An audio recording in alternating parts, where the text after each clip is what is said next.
Tayo ngayon sa Central Park ng City of Spruce Grove.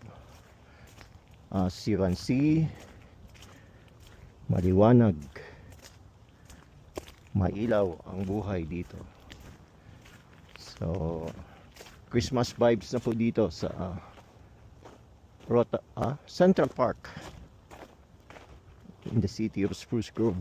Oh, merong hindi na umilaw na 1, 2, 3, 4, 5 na trees, siguro busted. Then dito iba't iba ang kulay.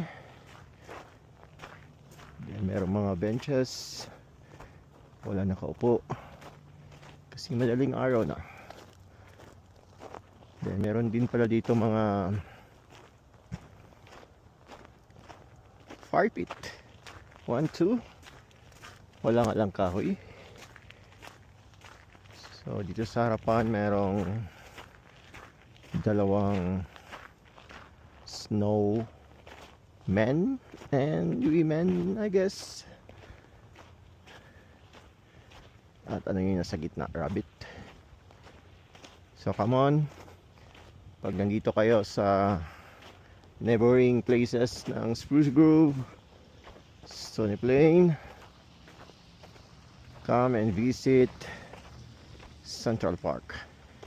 Ito yung lalakaran ko ngayon is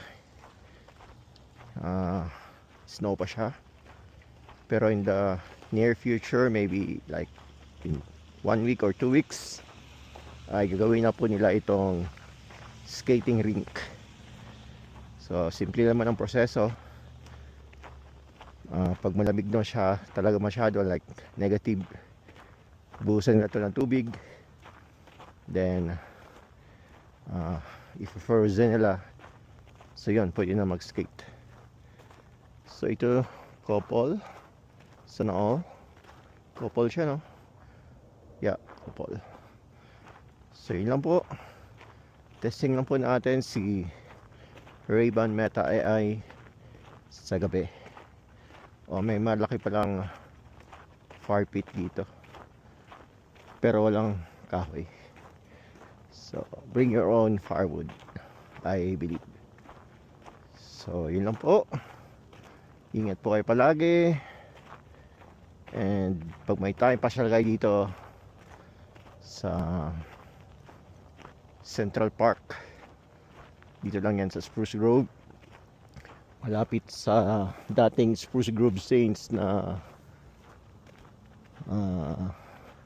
home court, pero lumipat na sila sa heavy metal. Malapit sa bagong skate park, malapit sa log cabin. Oh, maganda to, pero kulang siya ng siguro talagang ganyan.